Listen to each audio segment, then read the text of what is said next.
Baik, selamat pagi, selamat berjumpa kembali seluruh mahasiswa. Hari ini saya ingin mengevaluasi UTS Anda. Jadi video ini saya buat untuk beberapa kelas, ya, untuk Aplikom kelas 1E dan 1F terutama. Jadi tugas yang saya berikan untuk UTS yang lalu pertama adalah pilihan ganda. So far tidak ada masalah dengan pilihan ganda ya, namun ada beberapa hal yang teman-teman salah menjawab. Mayoritas semuanya nilainya dari range 80 sampai 100. Namun ada beberapa yang salah. Dan saya rasa kalau dari soalnya sangat sederhana ya. Jadi kilaf aja mungkin teman-teman ngisinya. Dan perhatikan karena kita menggunakan Edmodo, setiap perubahan kita secara real time langsung tersimpan pada sistem. Sehingga teman-teman koneksi internetnya pun juga harus lancar. Jika terpotong di tengah jalan, maka harus reload, kemudian cek lagi jawaban dari awal. Karena kadang jawaban yang dimasukkan tidak terekam. Seperti itu. Namun bagusnya ketika waktu habis, jadi otomatis sudah tersimpan, sudah tersubmit. Tidak seperti assignment ya, seperti proyek, kalau waktunya habis. Padahal di sini misalnya sekarang 753 ya. Pengumpulannya terakhir adalah 755.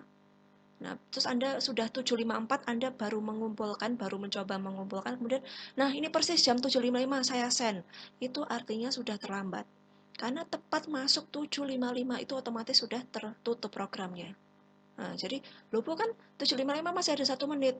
Ya itu kalau manusia ya, ini program. Kalau sudah diberitahu pada jam 8 persis tutup, maka jam 8 itu sudah tidak, sistem tidak mau menerima jawaban kembali.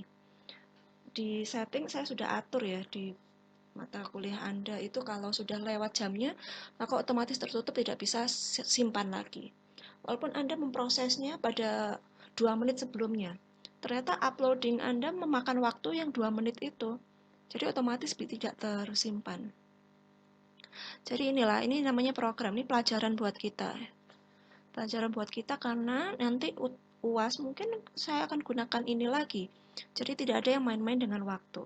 Mari saya jelaskan dulu informasinya ya.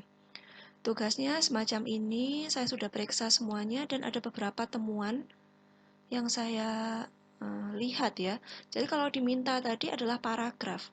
Jadi paragraf itu, let's say saya punya data sebagai berikut. Untuk paragraf, ya ini adalah satu paragraf. Nah teman-teman kalau tadi saya katakan paragraf tentu ada yang namanya baris yang masuk ya. Jadi teman-teman tidak perlu mengetikkan semacam ini. Ya bisa semacam itu ya. Jadi kalau sudah punya beberapa paragraf, misalnya ini ada paragraf 1, paragraf 2, 3. Nah, kita bisa pilih saja, kemudian kita ubah ya, first line itu masuk menjadi berapa ketukan. Oke, misalnya di sini. Nah, ini sudah bentuknya paragraf. Kemudian jaraknya 1,5, kemudian berikan space sebelum dan setelah paragraf. Jadi bukan di enter satu-satu gitu. No. Itu ya paragraf ya. Jadi kalau paragraf itu umumnya memang kita berikan yang baris pertama itu menjorok masuk. Kemudian bahasa yang digunakan ya, kalau kita menggunakan bahasa Indonesia, silakan di set di sini bahasanya juga Indonesia. Karena data yang saya lihat di tempat Anda itu Anda ngomong bahasa Indonesia tapi di language-nya ya, di bagian ini language itu masih Inggris sehingga muncul garis-garis merah. Garis merah itu ketika kita mengetikkan bahasa Inggris dan kata tersebut tidak diketahui oleh kamusnya. Tidak ada proving language-nya. Nah, kalau Anda bisa download bahasa Indonesia, bagus sekali. Jadi ketika kita mengetik bahasa Indonesia, kemudian salah, maka Word itu membantu kita untuk mencari tahu. Mencari tahu kesalahannya dan membetulkan. Jadi garis-garis merah yang ada di bawah, biru, itu kan, kalau biru kan grammar, semacam itu. Kalau merah itu tipe, vocabnya yang salah. Itu, jadi bahasa perlu diperhatikan. Kalau ngomong bahasa Indonesia, ya pilih bahasa Indonesia. Kemudian ada tipe autocorrect, jadi kita mengetikkan bahasa Indonesia lancar. Kemudian Anda datang gitu. Terus ternyata langsung diubah oleh Word-nya menjadi lancar, kemudian dating. Itu ada autocorrectnya. Jadi teman-teman bisa dimatikan ya autocorrectnya di bagian option. Dicek juga, dan ini tadi pengaturan bahasa sudah membantu kita. Jadi kalau ada yang salah kita bisa tahu. Dan teman-teman perhatikan sebelum mengumpulkan dibaca dulu ya. Karena ini kita sambil belajar, jadi teman-teman nggak apa-apa salah sekarang. Tapi mata kuliah lain nanti berikutnya untuk UAS berarti sudah harus sempurna. Mengerjakan apapun harus yang sempurna. Kemudian terlambat mengumpulkan, seperti yang saya sampaikan tadi, ini program sehingga kaku, kesan kaku. Program tidak akan menerima alasan apapun.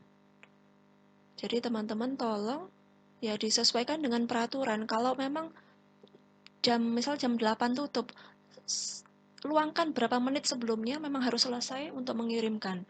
Daripada Anda maksimalkan di data, ternyata terlambat mengumpulkan, nah itu tidak akan terkumpul. Kemudian misalnya UAS ya, UAS semester lalu kita gunakan Edmodo, dan yang membantu mendownload itu bukan para panitia atau dosen Anda. Ada orang yang khusus yang untuk mendownload data. Mereka akan mendownload Edmodo itu sesuai dengan jawaban yang Anda kirim. Kalau submit, kalau Anda terlambat kemudian memberikan di kolom komentar, tentu juga sama saja tidak mengumpulkan.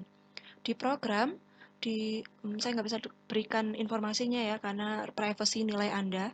Jadi di program Edmodo itu tulisan Anda kalau terlambat itu blank atau not turn in atau late itu ada informasinya. Kemudian kalau seperti kemarin ya, melampirkan Word, PPT, kemudian Anda letakkan di komentar, ya sama aja itu juga nggak termasuk. Jadi nggak akan langsung nilainya 0 kalau kayak gitu. Untuk mata kuliah saya hari ini Apricom yang terlambat langsung nilainya 0. Kemudian rename dokumen, ya ini kan penting juga karena nanti UAS ya, kalau masih sistemnya sama, dokumen itu harus namanya udah harus jelas. Jadi saya sarankan ya, pertama membuat data baru itu langsung disimpan dulu. Langsung disimpan dengan format yang seperti apa yang diminta. Kemudian nanti Anda mengetik jawaban apa, tinggal save gitu aja. Rename dokumen. Jadi kalau udah terlanjur, ya kan bisa ya. Misalnya di sini saya punya data, ini saya rename. Nah, tinggal rename. Saya pilih saja, kemudian saya tekan F2, atau bisa klik kanan, kemudian rename. Itu bisa kita ubah namanya. Jadi tidak ada alasan terlanjur atau lupa. Ini penting karena di dalam dokumen ini menunjukkan identitas Anda. Karena di Drive itu nanti kan akan campur ya data Anda dan data teman-teman. Begitu. Kemudian watermark. Ini penting juga karena Anda kalau membuat skripsi ada watermarknya ya. Kenapa kok masih ada yang tidak bisa membuat watermark? Masih menyisipkan gambar. Ini padahal hal yang sepele, kenapa kok tidak bisa? Saya ulangi lagi ya, watermark ada di sini. Kemudian custom watermark, kemudian picture, pilih gambarnya.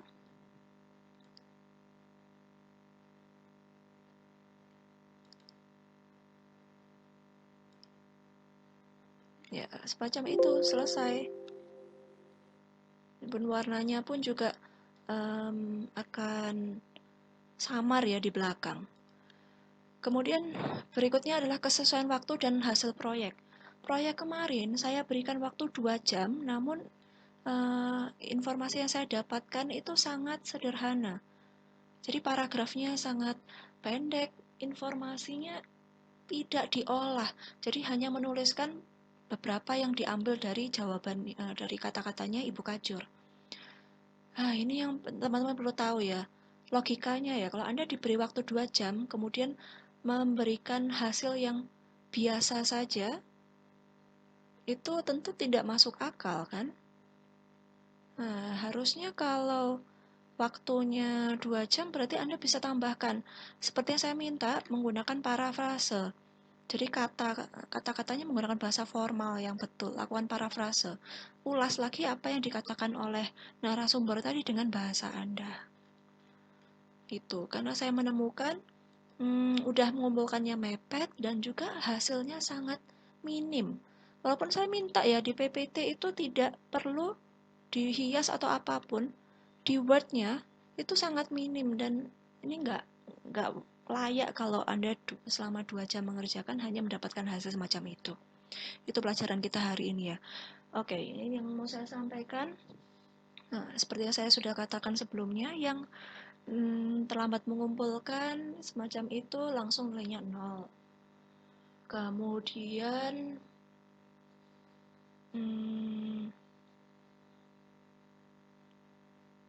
untuk tugas, jadi di absensi di tugas yang sebelum-sebelumnya juga ada yang tidak mengumpulkan tentu 0. Tapi syukurnya masih tertolong dengan nilai yang lain yang mengumpulkan ya. Jadi nilai Anda di UTS ini masih bagus-bagus. Dan Anda dapat nilai apapun jika nanti di paruh akhir, jadi dinilai setelah UTS ini nilainya maksimal 100-100, tetap bisa mendapatkan nilai A di akhir. So, nilai apapun yang Anda dapatkan di mata kuliah Aprikom ini tetap masih bisa mendapatkan A untuk nilai akhir. Jadi jangan putus semangat, tetap lakukan yang terbaik. Kemudian yang penting lagi adalah teman-teman, ya dunia ini sudah begitu sulit ya. Jangan mempersulit orang lain. Jadi di kelas ini tentu saya sangat mungkin kaku, waktu belajar mungkin tidak, waktu di kelas enggak, tapi kalau ujian, tugas ini saya benar-benar strict. Jadi inilah tantangan Anda. Jadi kalau saya bilang sesuai program jam sekian sampai sekian berarti harus diikuti. Karena jika tidak, seperti yang saya bilang, langsung nilainya 0. Inilah tantangan dunia sebenarnya.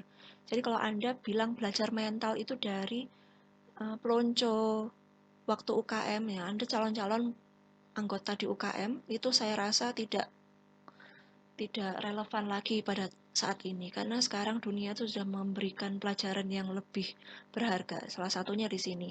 Di kelas mungkin saya sangat santai, pelajaran santai, namun ketika ujian saya tidak menerima alasan apapun.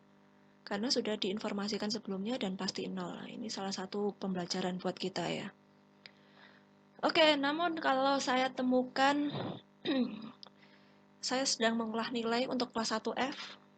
So far lolos, tidak ada yang dapat nilai D, jadi aman. Kalau dapat C, B masih oke. Masih bisa lolos. Kalau dapat nilai D di praktek langsung terminal ya. Karena tidak ada, misalnya ada pun, pasti saya akan berikan remedi untuk Anda. Nah itu, jadi karena saya pun juga strict tapi tidak mau menyusahkan Anda melihat berbagai macam tantangan saat ini. Well, apalagi yang mau saya sampaikan, cukup itu untuk informasi evaluasi ujian tengah semester. Jika ada pertanyaan tentang UTS kemarin bisa langsung ditanyakan ya. Terima kasih.